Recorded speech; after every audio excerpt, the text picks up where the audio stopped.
Shalom keluarga Saat Teduh, dan shalom CGCG GMS yang sekarang berkumpul di mana-mana. Bisa kasih tanda apa ya? Ini, Jesus loves you.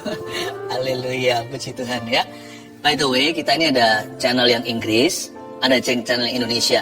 Jadi jangan salah masuk pintu ya, ada yang Inggris dan Indonesia sama-sama. Coba dilihat dulu dengan jeli, Anda berada di Indonesia atau di Inggris.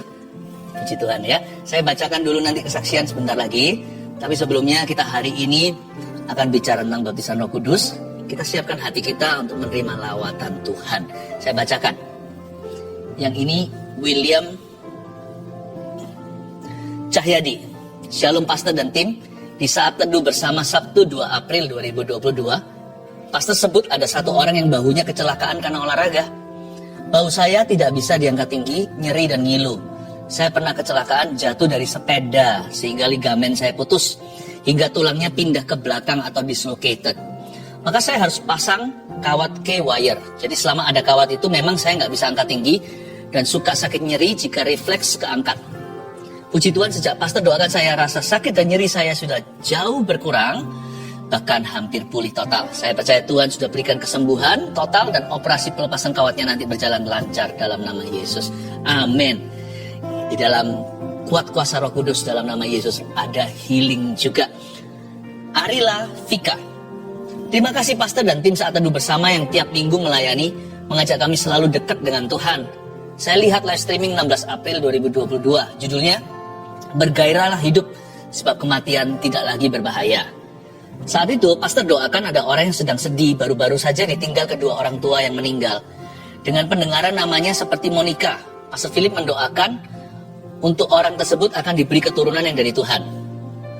Meskipun saya bukan Monica, namun saya amini karena waktu tahun 2018, bulan Februari, papa saya meninggal dan selisih sebulan. Di bulan Maret, mama juga dipanggil pulang ke rumah papa. Dan saya sudah menikah 5 tahun ini dan sedang menantikan keturunan. Saat pastor doakan, Tuhan akan memberikan keturunan yang selama ini kau nantikan sebagai penghiburanmu. Saya dengan keras aminkan doa tersebut dan puji Tuhan hari ini tanggal 21 April saya baru menggunakan alat tes kehamilan dan hasilnya positif. Praise the Lord.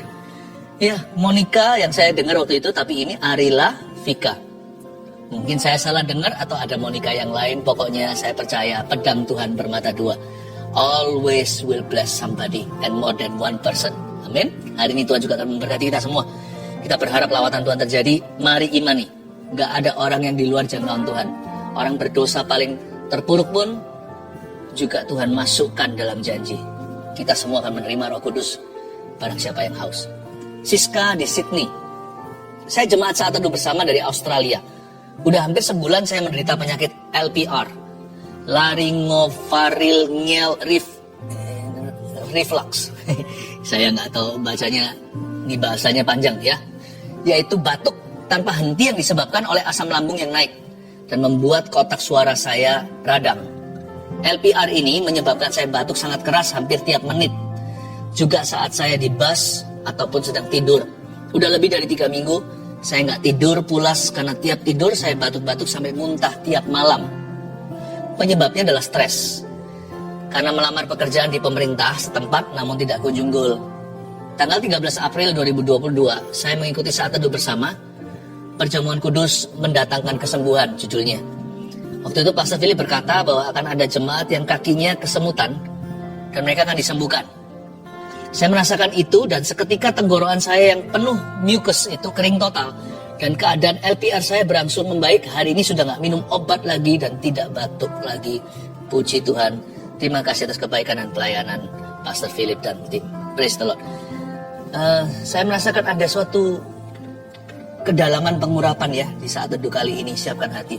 Tadi waktu saya baca ini saya melihat obat tetes mata, tapi di depannya tulisannya Yesus. Itu bukan dari dokter. Ada orang yang gak bisa nangis, matanya kering. Sekarang juga detik ini belum mulai nih, udah disembuhkan oleh Tuhan Yesus. Siap-siap nanti kalau dijamah Tuhan dapat air mata baru. Haleluya. Kita siapkan hati kita, semua kita, untuk welcome Roh Kudus.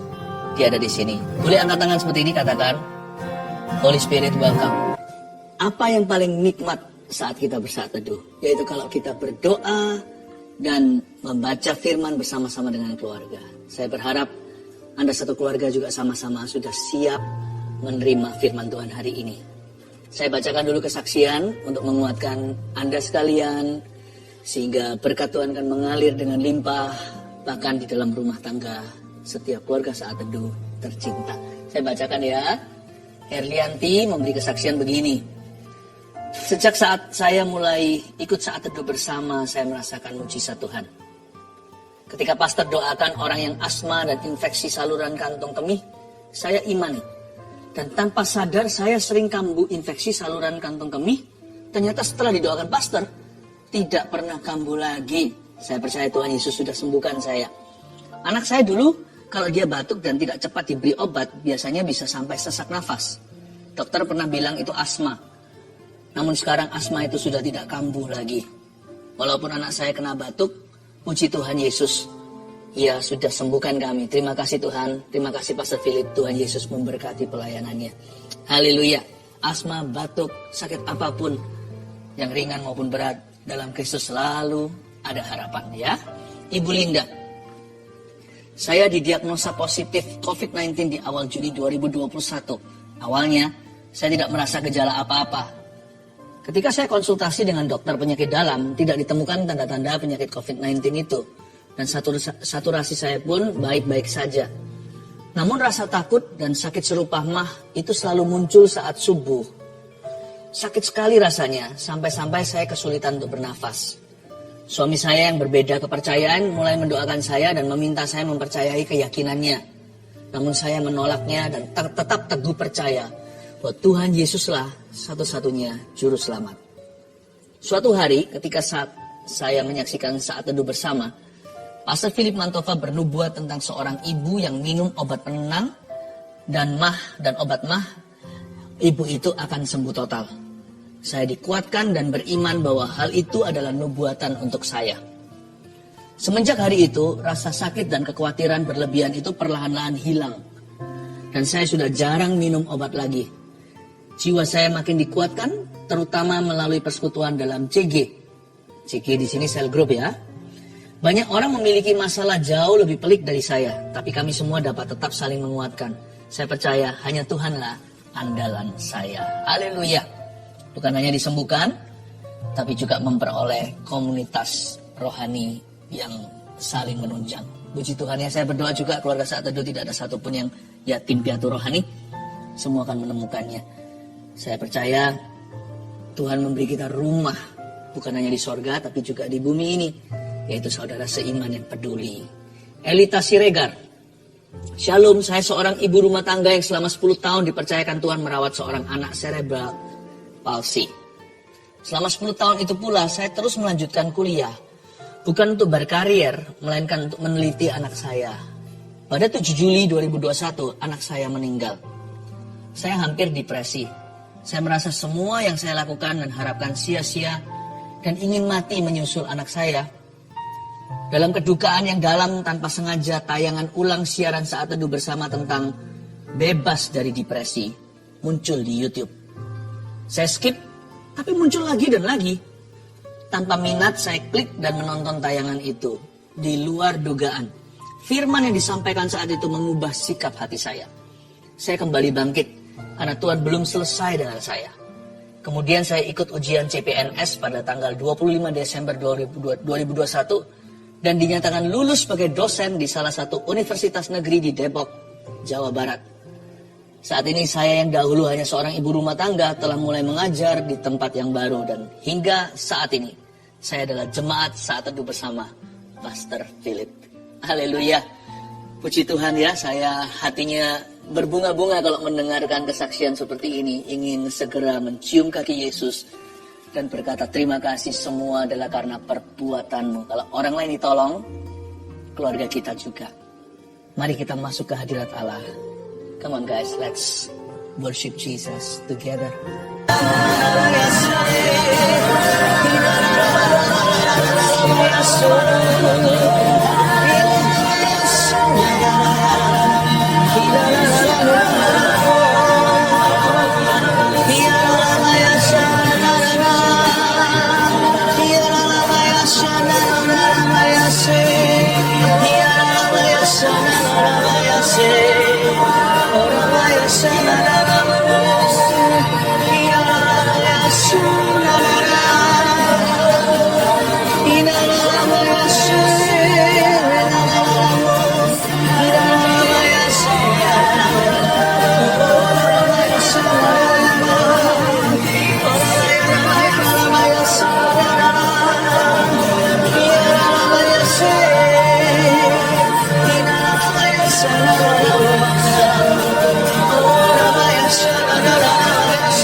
haus, yang rindu di jamahnya, yang ingin merasakan hadiratnya, angkat tangan, angkat wajah, jangan terpuruk lagi, jangan tersipu-sipu malu, jangan minder rohani, angkat wajahmu, lapang dada dan iman, angkat suaramu, katakan Roh Kudus penuhi, Roh Yesus urapi. Sing with me, come on. Haleluya. Roh Kudus penuhi, Roh Yesus urapi. Jamahlah setiap hati kami, mengalilah sekarang. Roh Kudus penuhi, Roh Yesus urapi. Jamahlah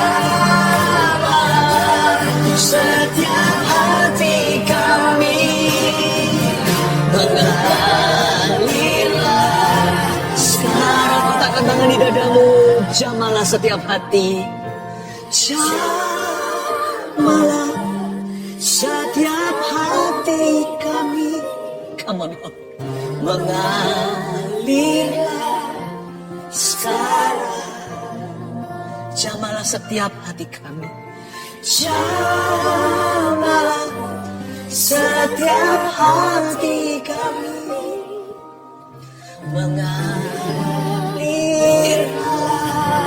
sekarang. Kau tidak akan memberikan kalajengking maupun batu kepada mereka yang minta roti. Bapa akan memberi Roh Kudus pada barang siapa memintanya. Tuhan Yesus, kami tidak akan tersesat waktu kami meminta di dalam nama Yesus. Sebab orang yang meminta Roh Kudus akan mendapatkan Roh Bapa. Terima kasih Tuhan, sampaikan sabdamu, sembunyikan hambamu seperti biasanya di salibmu yang luar biasa. Dalam nama Yesus, haleluya. Amin. Baptisan Roh Kudus. Kita akan bahas ini ya. Dan khusus hari ini, Gereja Mawar Siaran yang saya gembalakan, semua CG-nya dikumpulkan hari Rabu malam live saat teduh bersama. Semua murid-murid GMS juga ada di sini sekarang. Dari hati Tuhan terdalam dan dari hati kami. Love you so much everybody. Dan keluarga saat teduh juga. Wow, kita sudah menjadi family berapa tahun ini. Makan, minum rohani. Puji Tuhan. Saya senang sekali hari ini kita semua akan bicara tentang pencurahan. Sebelumnya kalau Anda lihat di YouTube-nya, ada yang Inggris Indonesia. Sesuaikan dengan bahasa. Ada yang pakai terjemahan Inggris ini. Kalau yang salah kamar, cepat kembali yang ke bahasa, ya. Dan sebelum saya sampaikan firman Tuhan, ada satu buku yang saya pernah tulis beberapa tahun yang lalu, tipis sekali, judulnya Holy Spirit My Best Friend. Ini buku saya ingin setiap keluarga saat teduh punya. Dan juga tentunya setiap anggota CGGMS, setiap murid-murid kita di gereja harus mendapatkan ini. Anda bisa memperolehnya lewat online hari ini, sebab di dalamnya ada tuntunan bagaimana kita bisa berjalan dalam keintiman dengan Roh Kudus. Ada banyak cerita-cerita yang saya masukkan di sini, pengalaman pribadi. Saya percaya ini kan bisa menjadi guidance yang bagus sekali untuk Anda bertumbuh di dalam kuat kuasa Roh Kudus, ya. I believe that you gonna get this book. Saya ajak kita semuanya ambil Alkitab sekarang. Kita akan baca Alkitab. Kasih judul Baptisan Roh Kudus. Bilang sama saya, Baptisan Roh Kudus. Praise the Lord. 1 Korintus pasal 14 ayat 1-5 dan ayat 13-15. Saya baca dulu. Kejarlah kasih itu dan usahakanlah dirimu memperoleh karunia-karunia roh. Terutama karunia untuk bernubuat. Siapa yang berkata-kata dengan bahasa roh tidak berkata-kata kepada manusia, tetapi kepada Allah. Sebab tidak ada seorang pun yang mengerti bahasanya. Oleh roh, ia mengucapkan hal-hal yang rahasia. Tetapi siapa yang bernubuat, ia berkata-kata kepada manusia. Ia membangun, menasihati, dan menghibur. Siapa yang berkata-kata dengan bahasa roh, ia membangun dirinya sendiri. Tetapi siapa yang bernubuat, ia membangun jemaat. Aku suka supaya kamu semua berkata-kata dengan bahasa roh. Tetapi lebih daripada itu supaya kamu bernubuat. Sebab orang yang bernubuat lebih berharga daripada orang yang berkata-kata dengan bahasa roh. Kecuali kalau orang itu juga menafsirkannya sehingga jemaat dapat dibangun. Ayat 13. Karena itu siapa yang berkata-kata dengan bahasa roh, ia harus berdoa supaya kepadanya diberikan juga karunia untuk menafsirkannya. Maka jika aku berdoa dengan bahasa roh, maka rohku lah yang berdoa, tetapi akal budiku tidak turut berdoa. Jadi apakah yang harus kubuat? Aku akan berdoa dengan rohku, tapi aku akan berdoa juga dengan akal budiku. Aku akan menyanyi dan memuji dengan rohku, tapi aku akan menyanyi dan memuji juga dengan akal budiku. Ini ayat-ayat yang luar biasa bagusnya, penuh pewahyuan, tapi juga banyak orang terjegal ke dalam kesalahpahaman. Saya jelaskan dulu jemaat di Korintus kepada siapa Paulus menulis surat. Adalah jemaat yang barusan menerima bahasa roh rame-rame satu gereja. Waktu Paulus ke situ terjadi pencurahan. Jadi mereka itu masih norak. Masih apa ya? Masih OKB, bukan orang kaya baru, orang karunia baru. Jadi penggunaan bahasa lidah di dalam gereja itu salah tempat. Jadi bukan yang salah adalah bahasa rohnya. Bahasa roh tidak sesat. Tetapi penggunaannya waktu itu semena-mena. Sehingga mereka memakai bahasa lidah itu untuk bicara satu dengan yang lainnya. Nggak proporsional. Bayangkan kalau pengumuman lalu pakai bahasa roh gimana? Ya, nggak ada khotbah. Di ibadah mereka itu ngalir dalam Roh Kudus. Sehingga bukan hanya penyembahan saja ada bahasa rohnya. Bahkan slotnya firman atau waktu untuk berkhotbah itu dipakai untuk mengalir aja, ngeflow dan berbahasa roh melulu. Sehingga jemaat pulang. Memang berapi-api, tapi nggak dapat bahan. Supaya mengerti dulu konteksnya seperti itu. Sebelum-sebelumnya juga diajari tentang karunia, nanti tentang kasih, diajari tentang peraturan-peraturan dalam pertemuan mereka. Sekarang mari kita lihat ayat pertama. Kejarlah kasih itu. Saya setuju. Karunia pun akan bekerja lewat kasih. Tapi saya nggak akan bahas tentang kasih itu sekarang. Nanti next saat teduh saya akan bahas tentang kasih ya. Tapi sekarang kita mulai dengan kalimat ini. Kejarlah kasih itu. Orang yang berbahasa roh harus tambah penuh kasih. Tapi karena kekanak-kanakan rohani, karena bahasa lidah tidak diberikan pada mereka yang mature atau dewasa, diberikan pada mereka yang haus. Jadi kita bisa jadi orang Kristen yang lama, baik, berpengetahuan Alkitab, tapi nggak kepenuhan. Karena kita merasa itu nggak perlu. Sebenarnya bahasa roh sendiri itu, ya, baptisan Roh Kudus dengan tanda berbahasa lidah. Bahasa lidahnya sendiri itu adalah karunia atau tool. Itu sebenarnya adalah sebuah alat menuju ke sesuatu. Ada peruntukannya. Makanya itu bahasa lidah, kalau kita nggak ngerti fungsinya, kita bisa salah paham. Lalu dijadikan perdebatan. Udahlah, belajar untuk menyingkir dari perdebatan yang nggak perlu. Roh Kudus bukan untuk didebatkan sih. Baptisan Roh Kudus itu memang bukan keharusan. Bukan berarti orang harus terima bahasa roh dulu, baru dia masuk surga. Baptisan Roh Kudus itu kehausan. Kalau ada orang yang merasa nggak perlu, ya sudah. Tapi sih saya merasa perlu, karena saya nggak kuat iman. Dan saya nggak berani bersaksi sendiri kalau tidak dipenuhi. Dan juga saya perlu bahasa sorga untuk berdoa. Karena otak saya ini tricky.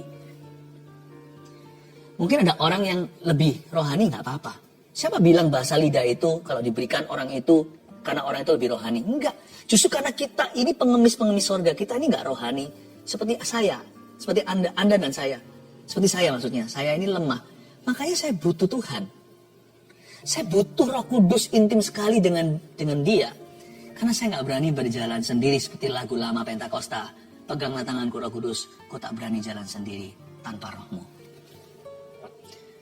Orang yang terima bahasa roh harus gentle. 9 karunia, 9 buah. Kalau Anda lihat dalam surat Paulus ya, 1 di Galatia, 1 di Korintus, 9 buah roh dan 9 karunia. Itu kalau diparalelkan, saya pernah sekali, bukan iseng sih, menurut saya sih, saya merasakan ada hikmat Tuhan di dalamnya. Karunia berbahasa roh itu paralel sama buah yang namanya gentleness atau kelemah lembutan. Justru kaum Pentakosta harus lemah lembut. Tidak boleh tudung orang lain. Oh, kamu belum bahasa lidah ya? Kurang rohani lo. Nggak boleh. Justru karena kita ini lemah. Kita harus kagum dengan mereka yang pengetahuan Alkitabnya banyak. Saya tidak sekuat kamu. Saya butuh diisi. Ya, saya butuh diisi.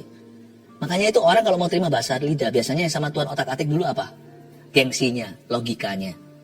Kalau orang itu masih pegang teguh, wah pengertianku yang paling benar, orang itu nggak akan terima.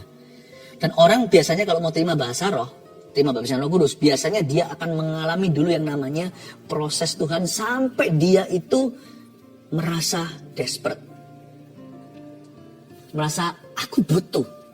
Kerendahan hati itu perlu. Orang sombong susah sekali atau orang angkuh untuk menerima baptisan Roh Kudus. Biasanya orang menerima bahasa roh itu dalam kondisi hancur hatinya. Bukan berarti hancur hidupnya, nggak harus kita hancur hidup dulu, baru hancur. Barulah kita itu mengalami yang namanya kehancuran hati. Tapi kita harus minta sama Tuhan, Lord, have mercy on me, fill me, penuhi aku.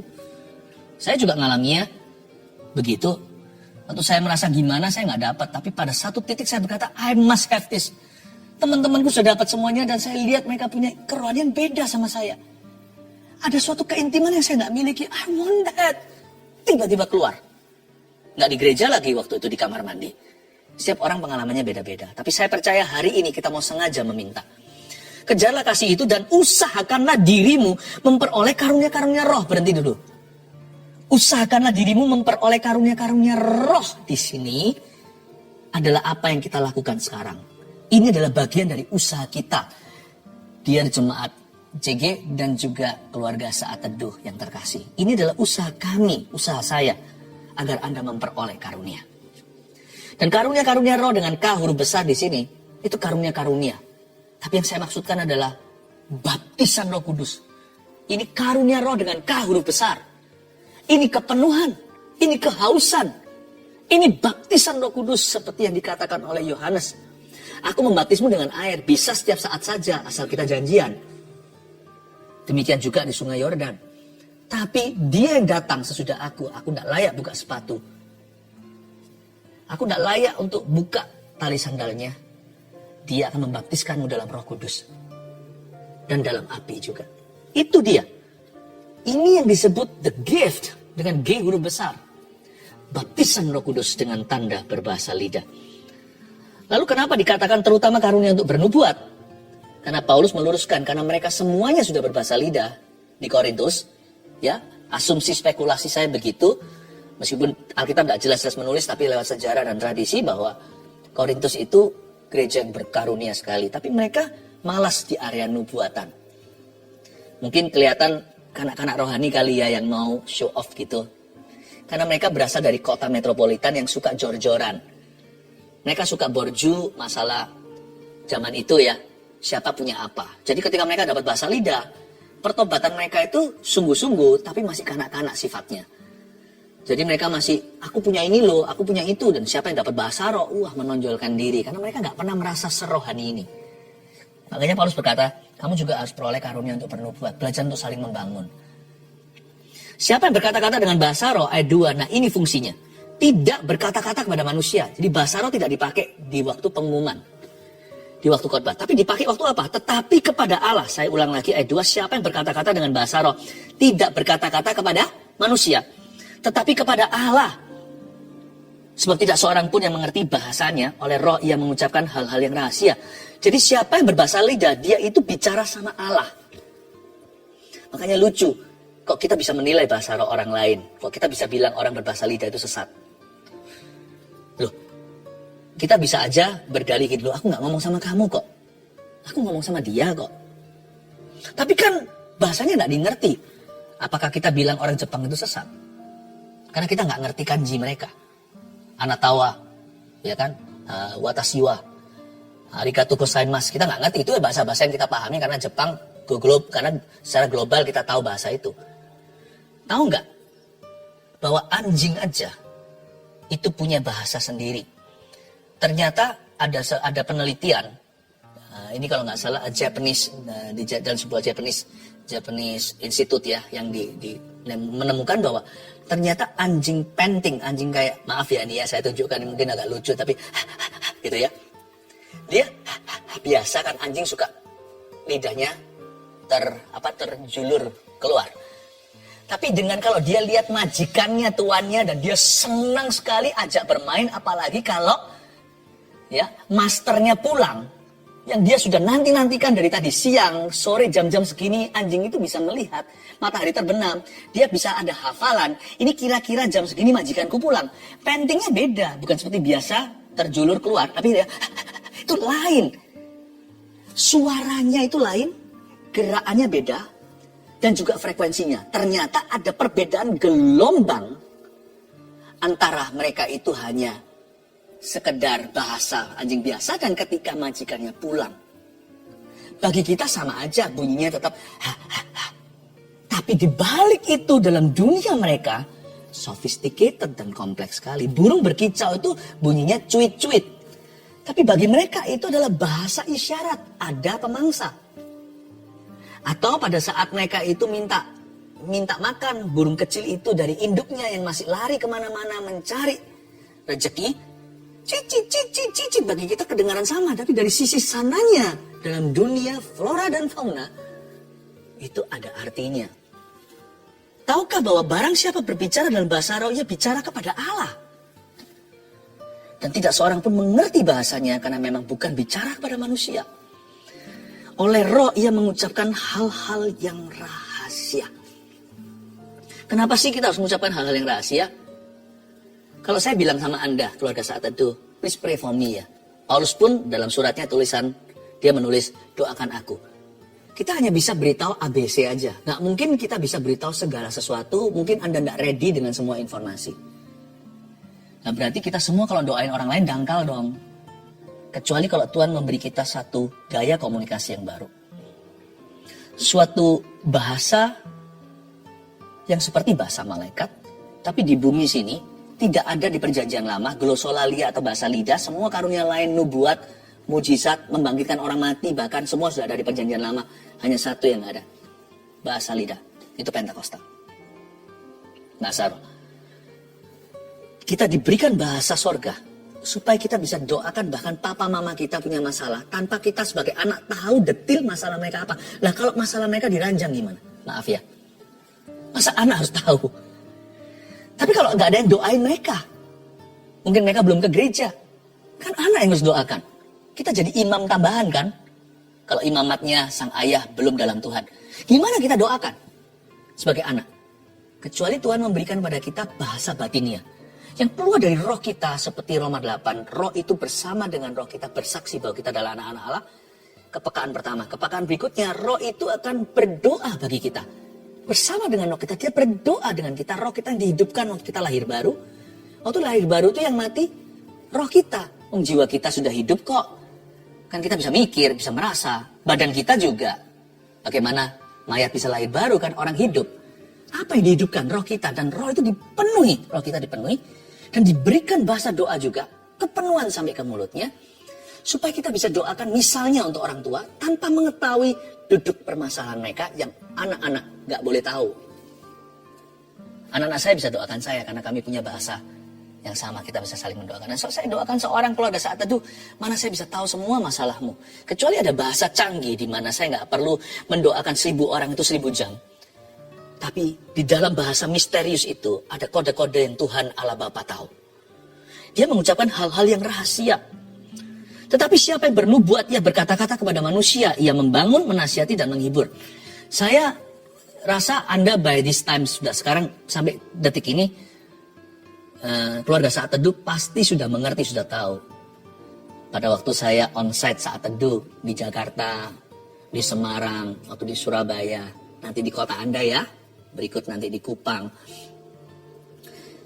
Waktu ditanya ya, ini behind the scene sebelum dimulai Saat Teduh live-nya, ditanya sama jemaat.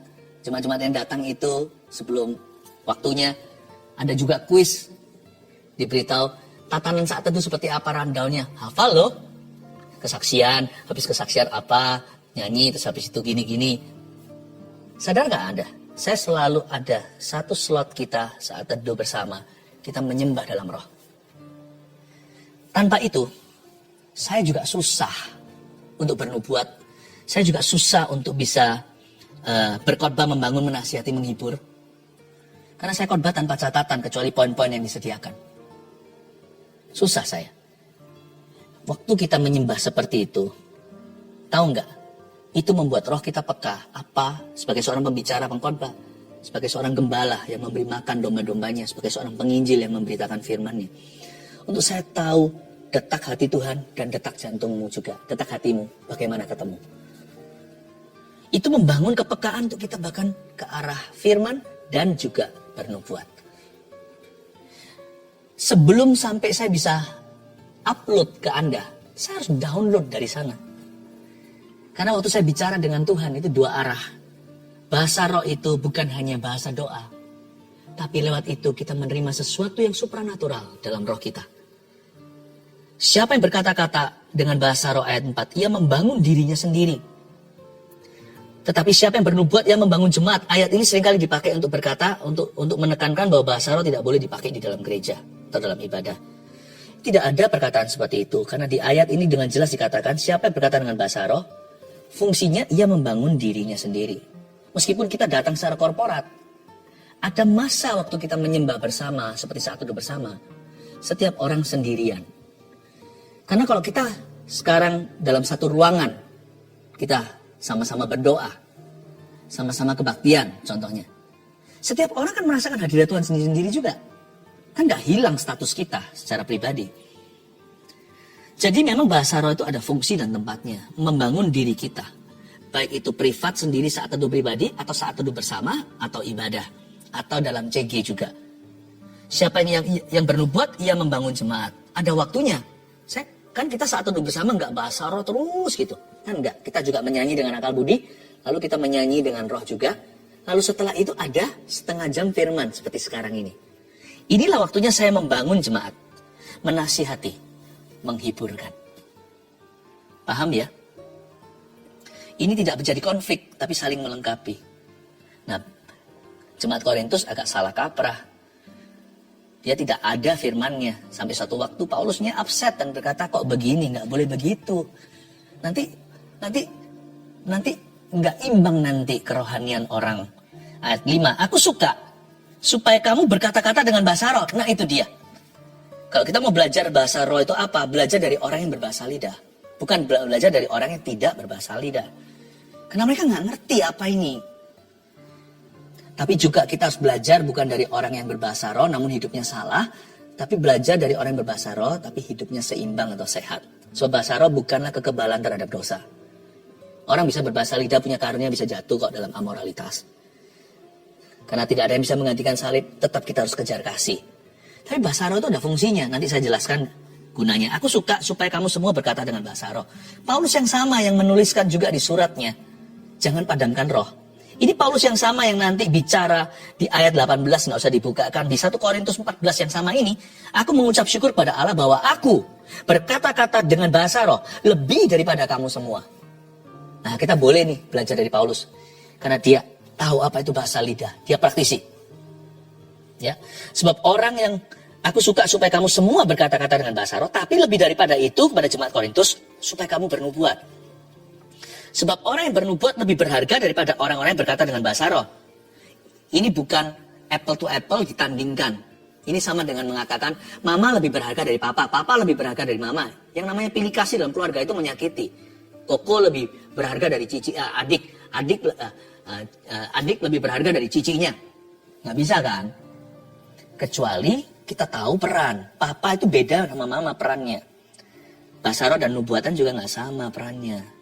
Paulus berkata, orang yang bernubuat dalam setting jemaat waktu jamnya khotbah atau waktunya kita sharing firman, itu lebih berharga daripada kita mengucapkan ribuan bahasa lidah.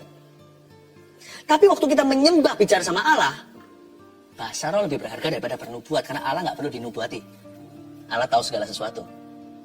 Tapi Allah perlu curahan hati kita. Dari roh kita terdalam. Kita bisa ungkapkan ke Tuhan. Bahkan hal-hal yang rahasia. Yang kita sendiri belum sampai ke situ. Tapi kita menggumulkan dalam batin kita. Kenapa aku sedih hari ini? Itu keluar semua. Kenapa aku senang ya? Keluar semua. Atau ketika kita doakan seseorang ada beban ilahi. Saya nggak ngerti ada apa ya. Tiba-tiba dibangunkan jam 3 untuk orang itu. Saya doakan dia. Tentunya saya akan bicara dulu dengan bahasa Indonesia. Misalnya, Tuhan aku doakan si A. Aku doa supaya dia baik-baik saja. Bla bla bla. 5 menit habis kata. Apalagi kalau ngantuk jam 3. Tapi kalau saya dibangunkan khusus waktu subuh, pasti ada sesuatu yang mendalam sekali dalam diri orang itu yang perlu didoakan. Untungnya saya bisa berbahasa roh. Lalu kemudian 15 menit kemudian saya berdoa bahasa lidah. Tanpa saya sadari, kok saya nangis ya doain orang itu. Padahal saya nggak tahu masalahnya. Kalau yang gituan lebih berharga bahasa roh. Aku suka supaya kamu semua berkata dengan bahasa roh, tapi lebih daripada itu supaya kamu bernubuat. Sebab orang yang bernubuat lebih berharga daripada orang yang berkata dengan bahasa roh. Kecuali kalau orang itu juga menafsirkannya. Coba, kata menafsirkan, coba bilang menafsirkan. Menafsirkan bukan menerjemahkan. Interpretation of tongues dalam bahasa Inggrisnya bukanlah, is not translation of tongues. Jangan coba terjemahkan bahasa lidah. Bukan hanya itu salah. The Bible doesn't condone, tidak ajarkan. Bukan hanya itu, Anda akan gagal total. Menerjemahkan bahasa roh tidak sama dengan menerjemahkan bahasa manusia. Misalnya, bahasa Indonesia. Aku cinta padamu. Aku tuh I. Cinta bahasa Inggrisnya love. Mu, kamu, you. I love you. Mau pakai bahasa apapun juga, kita pakai bahasa Indonesia manapun juga. Setiap kali dengar kata aku, itu aku ya atau aku artinya I. Anda mau bahasa Inggris sampai kapanpun juga, you adalah you adalah kamu. Sudah ada kamusnya gitu. Itu baku. Bahasa lidah nggak baku. Karena itu kode rahasia. Dengan jelas di ayat 2 dikatakan hal-hal yang rahasia. Dia tidak berkata bahasanya atau kosakatanya rahasia. Hal-hal di dalam kosakata itu rahasia. Ada kode-kodenya. Unik ya? Musik itu unik. Coba berpikir sedikit. Do, re, mi, fa, sol, la, si, do. Ada jutaan lagu dibuat hanya dengan do, re, mi, fa, sol, la, si, do. Coba nyempal tengahnya sedikit, crash, lalu habis itu B sharp, B flat, apa segalanya. Tapi itu kan cuman melencengan-melencengannya aja. Selewengan-selewengannya. Tapi B is still B. C tetap C. Crash itu C. Ya. A minus A. Ya kan? Betul ya? Kok A minus? Kok A minus? Do, re, mi, fa, sol, la, si, do. Ya pokoknya begitulah ya kira-kira ya. Saya bukan pemusik gimana. Bayangin, cuman dengan 7 itu, Tuhan ciptakan. Boom! Jutaan lagu. Bahasa lidah itu bukan kosakata. Sehingga kita bisa berkata, oh, kalau O itu apa? Kalau A itu apa? Kalau B itu apa? Kalau M itu apa? Artinya Ma itu apa? Nggak bisa begitu. Karena itu kode. Bayangkan Anda ada brankas di kamar, di hotel misalnya. Biasanya 4 angka atau 6 kan? Tit, tit, tit, tit, tit. Langsung tertutup. Cuman ini dikasih kode demikian rupa, tidak bisa diintersepsi sama setan. Pikiran kita sendiri nggak bisa mengantisipasi. Untung saya nggak diberitahu segala sesuatu tentang masa depan saya. Kalau saya diberitahukan berkat, nanti saya sudah nggak selera lagi untuk hidup hari ini. Karena saya terburu-buru ke situ. Kalau saya diberitahukan di depan nanti ada pencobaan, saya bisa nggak nafsu makan hari ini. Makanya otak saya tidak bisa intersepsi. Tidak bisa intervensi rencana Tuhan. Saya bisa doakan dan urapi itu dulu dalam doa saya. Setan juga nggak tahu. Setan nggak mau tahu. Ini bahasa roh kudus yang kasih. Karena itu tidak bisa. Kode 4 itu, jika Anda masukkan misalnya 1, 2, 3, 4. Ya. Kosakata itu kayaknya cuma 1, 2, 3, 4. Tapi waktu Anda tekan 1 ke 2, angka 1 udah berubah. Jadi Anda tekan lagi 1, 2, 3, 4, tetap nggak bisa buka tuh brankas. Karena waktu Anda tekan 1, Anda kira 1, angka 1 berubah jadi angka 7. Waktu Anda angka 2, tadinya kan Anda masukkan itu kodenya. Waktu Anda tekan 2, sudah jadi angka 5. Berarti dia silih berganti, dia senantiasa berubah. Itu kamuflasenya dalam lidah yang bergetar dan dalam bahasa yang tidak dipahami. Wow! Jangan berkata bahasa rohnya itu kok gitu-gitu aja ya. Ada orang berkata, kayak orang yang hanya ngulang-ngulangi kata-kata. Itu dalam. Karena kita nggak bisa nilai. Karena roh orang itu berdoa. Coba Anda lihat, kelihatannya mulutnya bicara hal yang sama, repetisi. Tapi orang itu berdoa kusyuk dan sesuatu terjadi. Itu bahasa batinnya, keluarnya itu titit, titit. Kalau Anda lihat itu suaranya sama aja. Mau ditekan angka 9 kayak, angka 3 kayak. Keluarnya juga titit, titit, titik-titiknya itu jangan tututnya jangan dihakimi, jangan dinilai itunya. Itu hanyalah kamuflasenya. Tapi orang itu bergetar dan batinnya berdoa kepada Bapa. Jadi tidak bisa I love you sama dengan ku cinta padamu. I need you itu berarti aku butuh kamu. I dalam bahasa Inggris tidak berubah. I is I. Forever it is. Selama-lamanya I adalah I. Di bahasa roh tidak bisa begitu. Makanya jangan diterjemahkan. Namun diinterpretasikan. Interpretasi itu berarti waktu orang berbahasa roh. dia download sesuatu. Dan dia akan mendapatkan kepekaan. Lalu sepanjang hari itu mengalami tuntunan. Tuntunan Tuhan sepanjang hari itulah tafsiran yang terjadi. Setelah saya bahasa lidah di pagi hari, saya punya kebiasaan setiap pagi.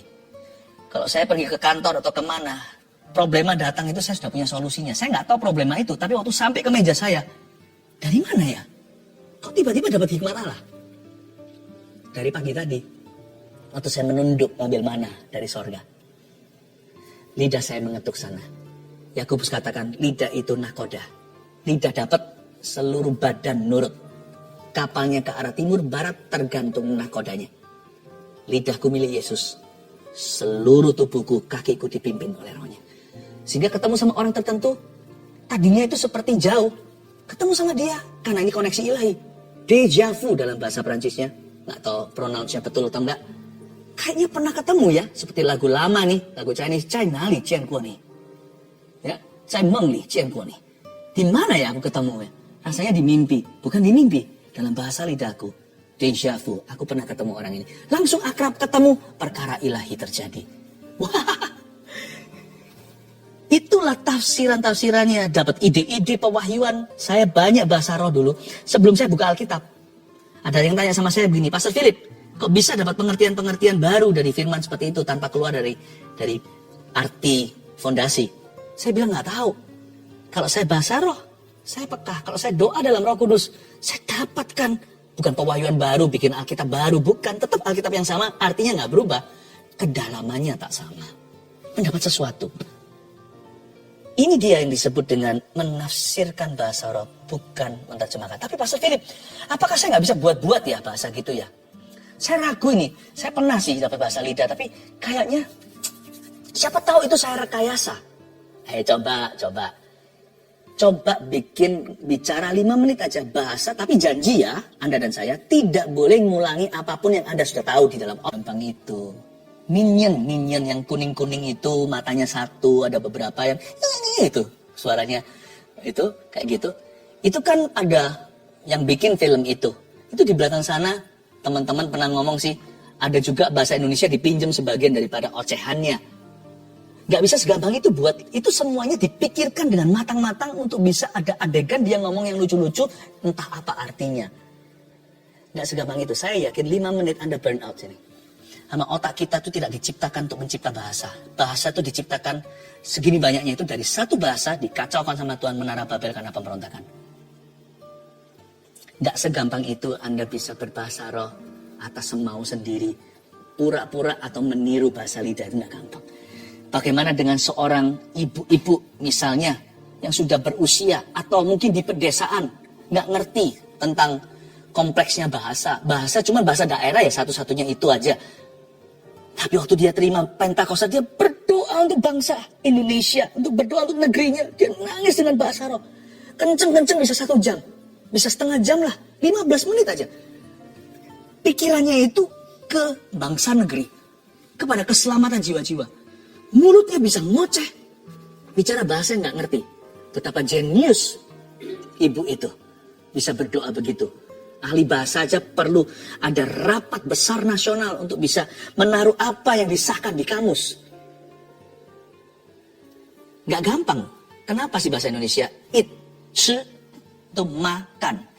Makan, coba pikirkan. Makan. Apanya makan? Why? Ya. Kenapa kita bilang minum? Apakah dari bayi bilang mimi? Enggak juga. Bayi bahasanya enggak begitu. Minum. Itu ada orang yang mikirkan matang-matang, bukan mentah-mentah. Masukkan ke kamus. Minum. Bahasa Melayu, bahasa Indonesia juga ada bedanya. Karena itu saya beritahu bahwa jangan ragu kalau Anda berbicara bahasa roh dari hati Anda. Bapak tidak memberikan kalajengking pada barang siapa yang minta roti. Bapak tidak memberikan kesesatan pada mereka yang minta Roh Kudus. Tujuannya apa? Ya, saya agak molor sedikit, tapi ini penting sekali lalu kita nanti doa.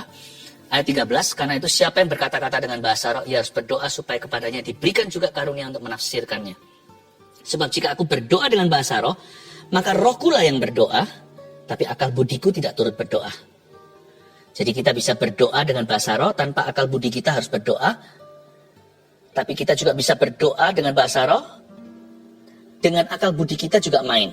Jadi apa yang harus ku buat ayat 15? Aku akan berdoa dengan rohku, tapi aku akan berdoa juga dengan akal budiku. Aku akan menyanyi dan memuji dengan rohku. Kita bisa memuji menyanyi dengan roh kita, tapi kita akan memuji dan menyanyi dengan bahasa yang kita ngerti atau dengan akal budi. Saya bertunjukkan jelas begini ya. Apa yang kita sedang katakan waktu kita berbahasa roh tanpa ada pikiran apa-apa. Bukan berarti mengosongkan pikiran, enggak. Tapi kita enggak ada satu target pikiran.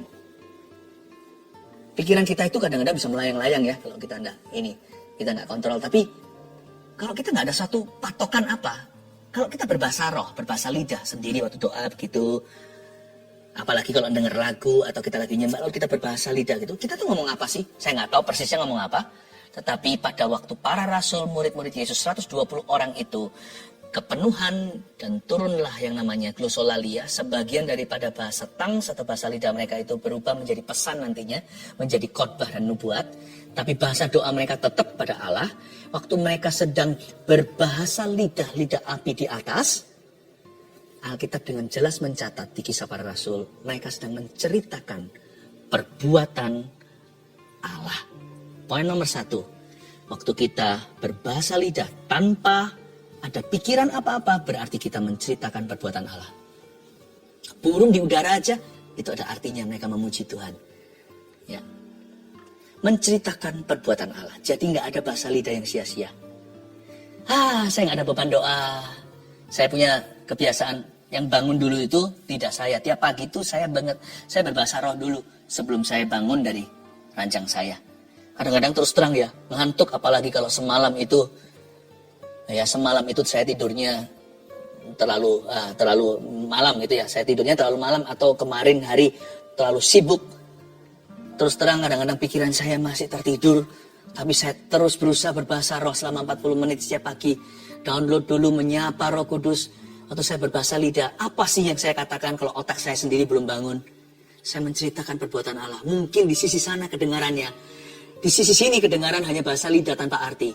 Tapi di sisi sana, di sisi sononya, di Tuhan Yesus atau di dinding sorga, mungkin bunyinya begini. Then sings my soul, my Savior God to thee.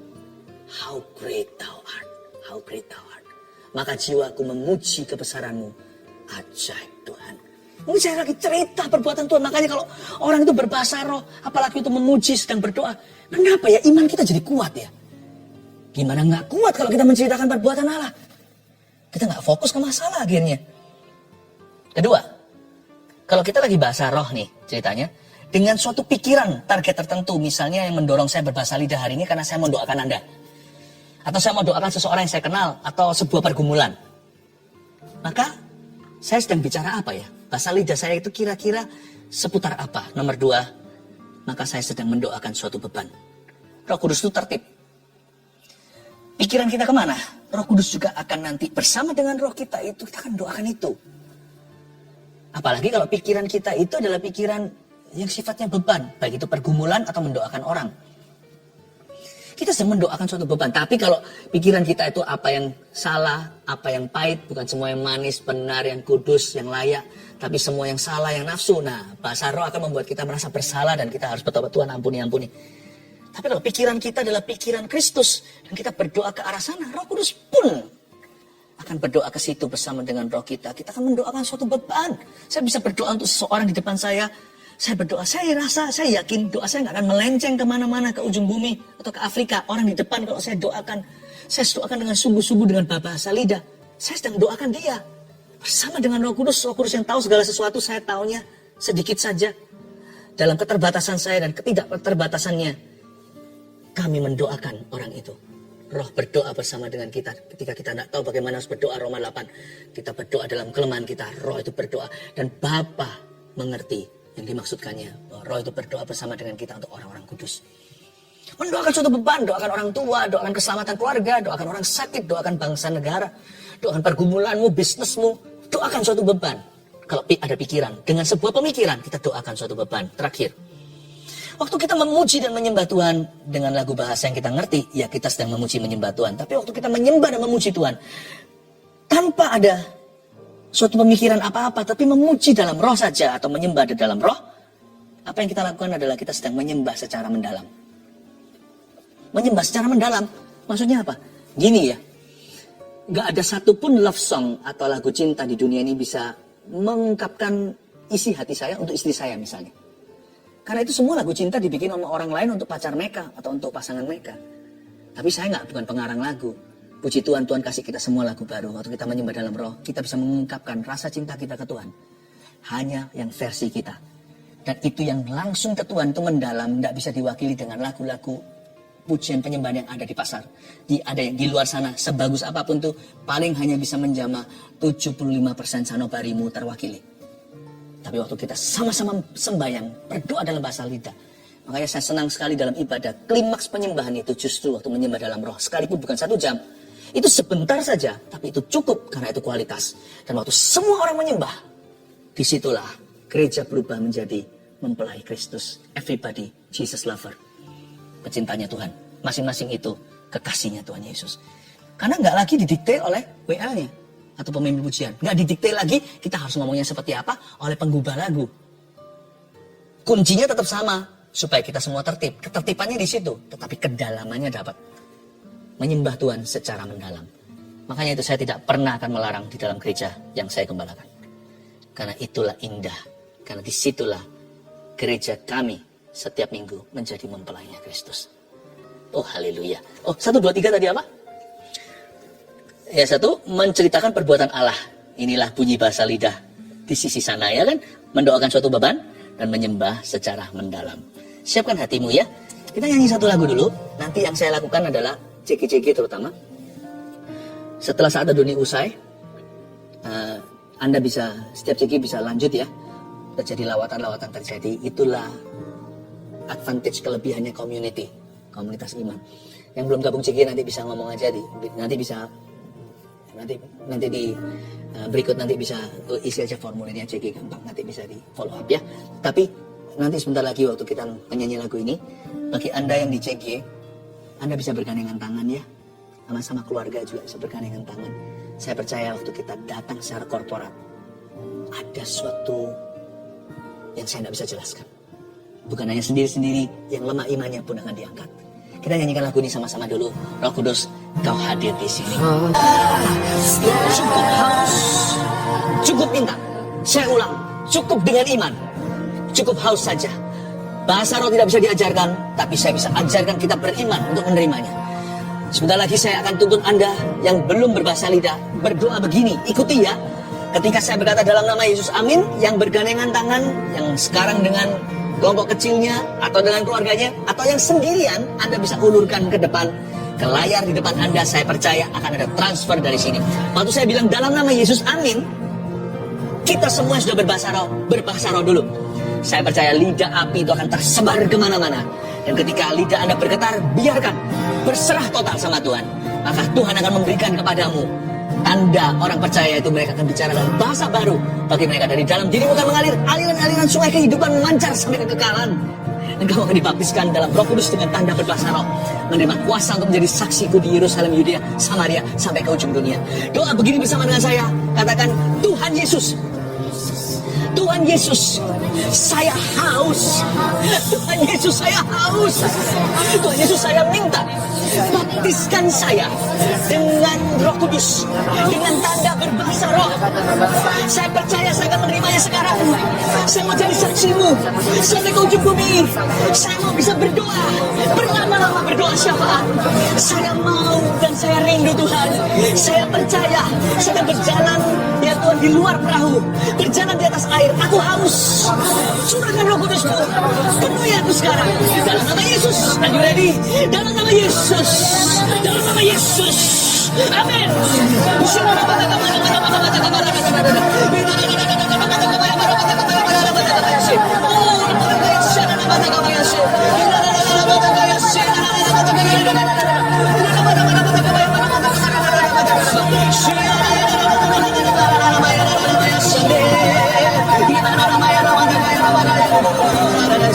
Di mana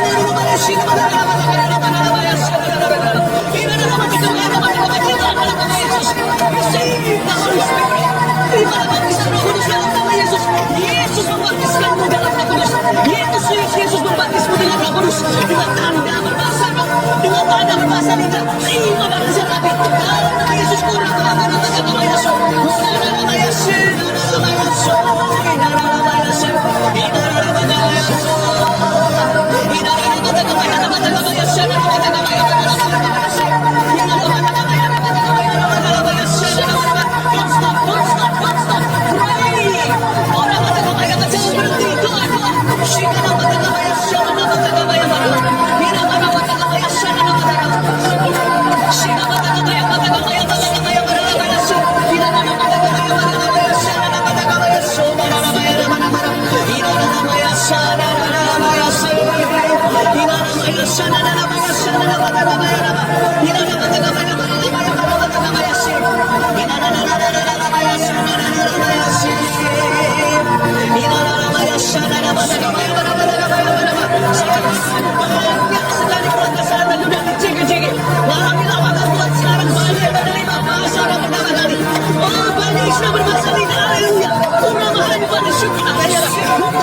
receive the Holy Ghost.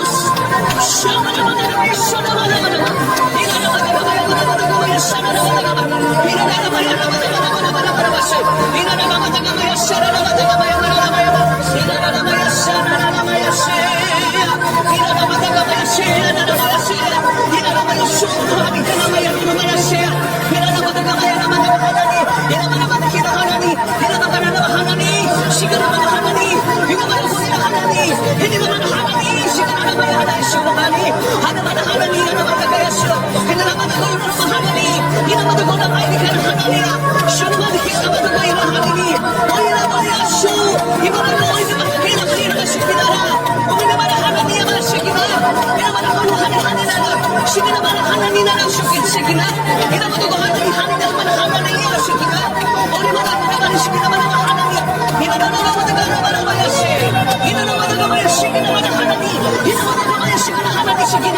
worship in spirit.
saya doa berkat dulu, lalu setelah itu kita nyanyi satu lagu, kita rayakan bersama-sama. Tapi saya rasa di JGJG khususnya masih mengalami lawatan-lawatan Tuhan, nggak apa-apa, tetap on aja YouTube-nya, jalankan, atau IG atau lewat sekarang Facebook-nya, jalankan aja.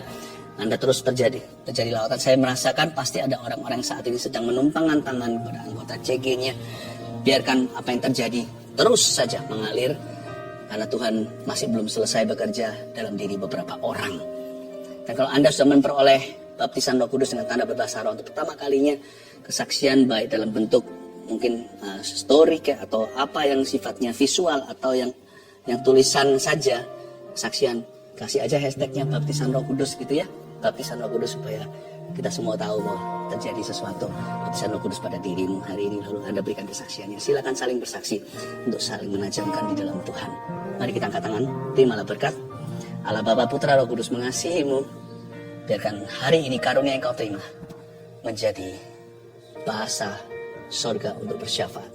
Jadi kuat, jadi semakin cinta Tuhan, menjadi mempelai Kristus senantiasa. Jemaat yang sangat-sangat kami sayangi dan cinta, yang dikasih oleh Tuhan Yesus. Jemaat Saat Teduh, keluarga Saat Teduh, dan keluarga Gereja Mawar Sharon tercinta. Tuhan memberkati kita semua. Dalam nama Yesus, haleluya. Amin.